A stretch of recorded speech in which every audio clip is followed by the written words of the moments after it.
Hi friends, ఇవాళ మీ ముందుకి మరొక వీడియోతో వచ్చేసాను. డెఫినెట్గా ఈ వీడియోని చివరి దాకా చూడాలి.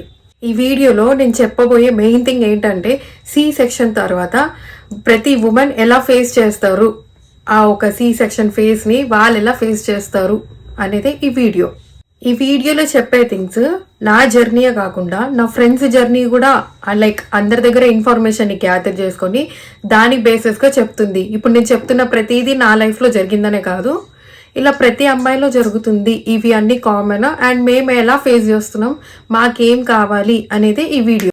డెలివరీ తర్వాత మా బాడీ వచ్చేసి చాలా వీక్ అయిపోతుంది.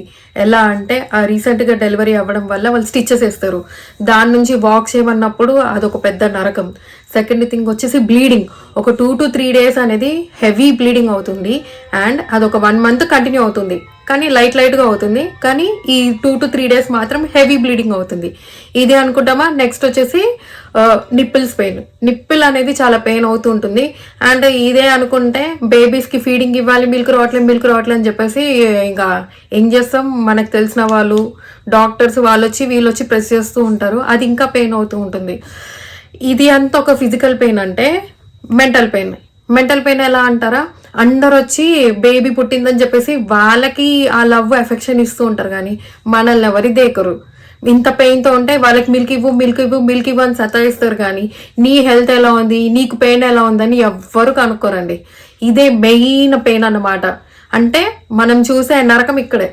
ఇంకో థింగ్ నేను బాగా అబ్జర్వ్ చేసింది ఏంటంటే, బేబీ పుట్టాక బేబీకి మిల్క్ రావాలంటే ఇది తినమ్మా, అది తినమ్మా, ఇది తినమ్మా, అది తినమ్మా అని చెప్తుంటారు కదా.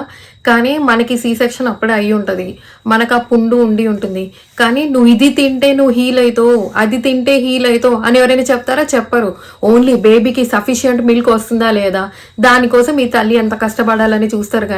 కానీ ఆ తల్లి కష్టం వెనుక ఆ పెయిన్ అనేది ఎవరు ఆలోచించరండి. సో నేను లాస్ట్గా కన్క్లూజన్ ఏమి ఇవ్వాలనుకుంటున్నానంటే, బేబీకి ఎంత ఇంపార్టెన్స్ ఇస్తారో అంత ఇవ్వకపోయినా ఒక 10%, ఒక 10 to 15% అయినా తల్లికి ఇంపార్టెన్స్ ఇవ్వండి.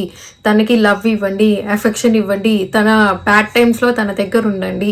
తనని దయచేసి ఏమంటారు, హ్యాపీ చేయకపోయినా పర్లేదు, కానీ బాధ పెట్టకండి, బాధపడేలా చేయకండి. ఈ వీడియోని దయచేసి అందరూ లైక్ చేయండి, షేర్ చేయండి, కమెంట్ చేయండి. డెఫినెట్గా అందరికీ పంపించుకోండి. ఇది నిజంగా ప్రతి ఉమెన్ అనుభవిస్తున్న నరకం. కొంతమంది చెప్పుకుంటారు నాలాగా, కొంతమంది చెప్పుకోలేరు, వాళ్ళే సఫర్ అవుతూ ఉంటారు. సో దయచేసి ఇవి ఏమంటారు, నేను చెప్పిన థింగ్స్ కాస్త మైండ్లో పెట్టుకొని చూసుకోండి.